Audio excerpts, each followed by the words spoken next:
Good morning everyone, this is Ranjana and I welcome you to this video lecture of English Core Flamingo. Today I am gonna start the one of the last poem of your syllabus, that is Aunt Jennifer's Tiger. This poem has been written by Adrienne Rich. In this module I will first start with the introduction of the poet and I will then continue with the themes of the poem, the depiction of feminist concern through symbolism here, and stanza by stanza explanation and analysis of the poem, and the conclusion. So, we will start with the introduction of the poet first. Adrienne Rich is an American poet who was born in 1929. Adrienne Rich has been one of America's most important poets for the last 70 years. She wrote several poems based on everyday experience. One topic that featured often was the tension between husbands and wives that came from men wanting to dominate their spouses. This led Rich quite naturally into the realm of feminist writing.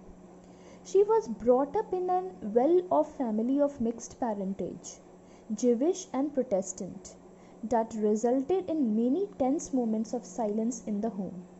When Rich was growing up, it was normal for men to dominate and to dominate women, and they were expected to become dutiful wives in their adult lives. All these elements may have influenced the picture of marriage Rich drew in this poem. At the heart of the poem, Aunt Jennifer's Tiger is an image of a husband who controls and frightens his wife. Now, the theme of the poem. First, I will explain the theme and then stanza by stanza analysis. First of all, theme is that in Aunt Jennifer's Tiger, Rich portrays the helplessness of Aunt Jennifer and the clout and authority of Jennifer's husband in their marriage. She depicts Aunt Jennifer's unhappiness at being restrained by the unwritten rules of society that compel her to be subservient to her husband. Second, Rich was also fascinated by how people could use a hobby like artwork to create a happier and prettier world than their daily life. The world of art becomes more real than the real world. It is also a channel of escape for those who feel frustrated and stifled in their real world. The third theme is Adrienne Rich expresses serious feminist concerns in this poem. It is clearly a poem about gender-based issues. It is sharply critical of the male world for terrifying and oppressing Aunt Jennifer, causing her to create an alternate world of freedom, one which she could not inhabit other than imaginatively or aesthetically. Now, depiction of feminist concern through symbolism in this poem. This poem was written in 1950s, and in this era the expectations and gender roles were different from that which prevailed at this point in time. Aunt Jennifer is suppressed by the life she leads and more so by the conventional marriage she was trapped in. The feminist concern in this poem is symbolized in a number of images that focus on gender bias. Aunt Jennifer, we do not see, is painted as the victim. We do not see Uncle, he is absent here. He is being represented only by his wedding band. The ring, the wedding band, becomes here a symbol of oppression, of custom and law, and is seen as the reason for all of Aunt Jennifer's misery. The second symbolism here is the oppressing gender expectations in the 50s have a connection with the domineering action of men in this time. The tiger themselves are presented as masculine figures with their chivalric certainty. This is in contrast to hesitancy and lack of confidence of women of that generation. The third symbolism is ivory needle. This is a characteristic of the hunting of elephants for their tusk. This is all symbolic of the male dominance that has such a deep impact within the meaning of this poem. Now, stanza by stanza explanation of this poem. Aunt Jennifer Tigers, which appeared in Rich first collection of poem, is typical sample of her early work. This poem has 3 stanzas. Each of them has a quatrain made up of 4 lines. Quatrain means it contains 4 lines with rhyming couplet. Now, stanza 1. Aunt Jennifer's tigers prance across a screen, bright toppers, denizens of a world of green. They do not fear the men beneath the tree, they pace in sleek chivalry, certainty. So in stanza 1, in the first stanza, Aunt Jennifer's situation and character is contrasted with her artistic creation that portrays her aspiration. The poem in its opening statement locates Aunt Jennifer in an upper middle class privileged world represented by the screen and the luxury of time to embroider. Aunt Jennifer's tigers prance across a screen. In Aunt Jennifer's panel, the tigers are free, whereas Aunt Jennifer perceives herself as being bound up. She is in a cage, locked in by the boundaries imposed by a social order against which her spirit rebels, longing to break free in liberty. In fact, in stanza 3, she sees herself as a tiger too, but not one that's free and wild, but in captivity to a master. She is being oppressed by her master, and that master is her husband. The tapestry on which she has knitted tigers is very symbolic of what she wants to be in life.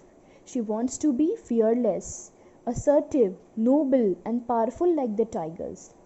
The tigers depicted as prancing across the screen bring to mind a being that is confident, self-assured, and happy. All the things that Aunt Jennifer is not. Her panel contains animals that are happier and more confident than she is. There is a certainty about them that their makers lacks in herself. Aunt Jennifer's embroiders courageous, proud tigers. They are assured and confident dwellers, denizens of their green world. Denizen suggests here independent citizen. A citizen is one who has rights and privileges, and there are institutions that will protect these rights and privileges. However, in contrast, it would seem that Jennifer is not an independent citizen of her own world. She is instead a wife weighed down by duties, as we learn in second stanza. She appears to have no rights, and there seems no one responsible for her happiness. Now, second stanza.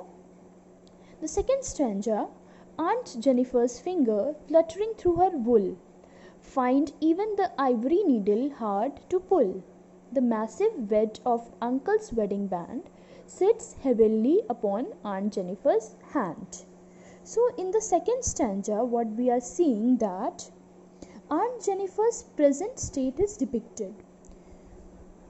Her fingers are fluttering through her wool, showing both physical and mental weakness. The word fluttering suggests that she might have been trembling. She finds it difficult to pull the needle. Her nervousness suggests deep-seated fear, even possibly from physical abuse. The ivory needle locates her as upper middle class. No steel or plastic needle for Aunt Jennifer. An ivory needle brought back from Africa by a close relative. The massive weight of Uncle's wedding band sits heavily upon Aunt Jennifer's hand. This reminds us that her marriage has responsibilities that is weighing her down and which makes her unable to realize her full potential as a woman in a male dominated society. She escapes from her difficult situation through art, that is, through embroidery and knitting.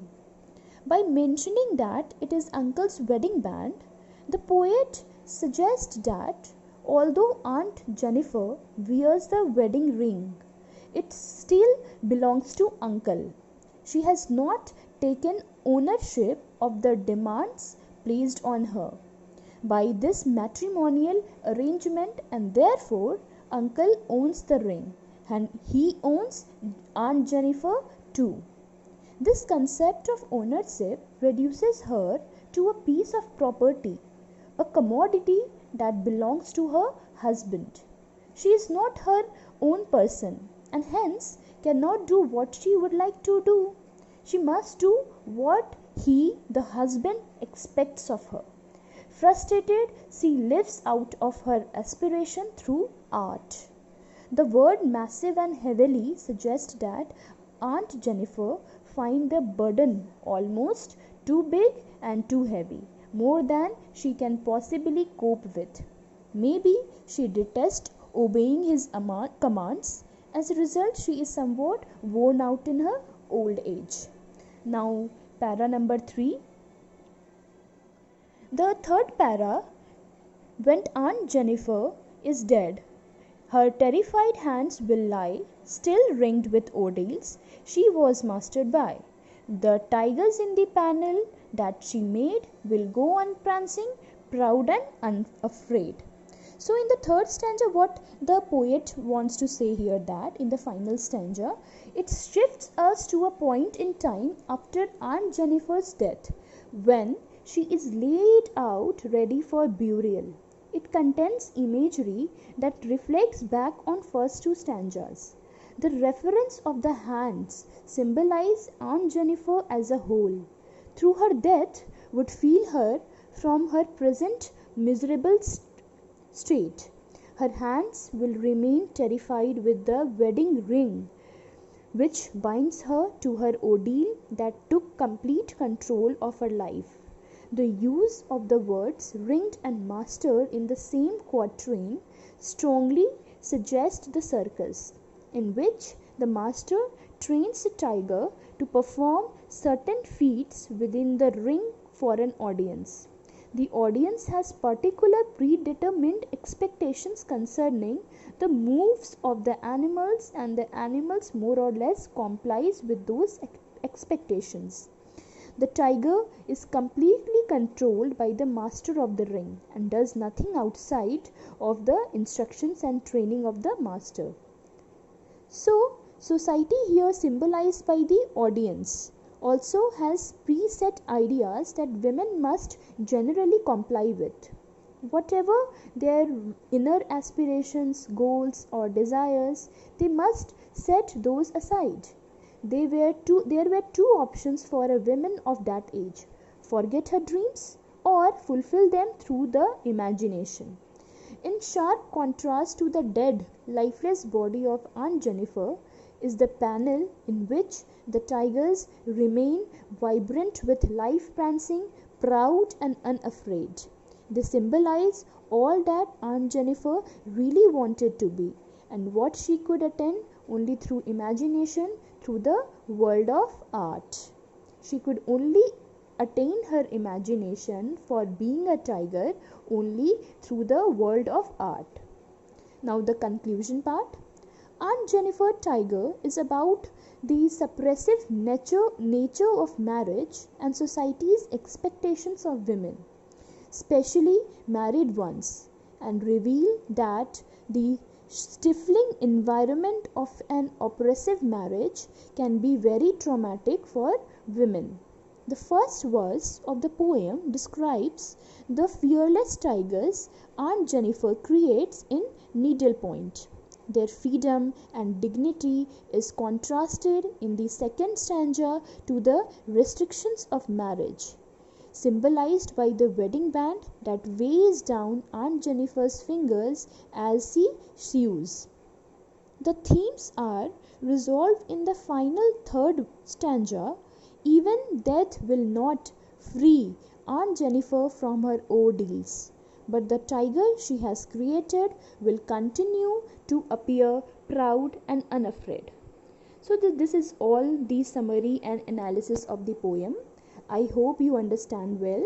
I have already given many things, the themes, analysis, question answers, the summary of the poem. So, till my next video, keep reading, keep listening, and be safe.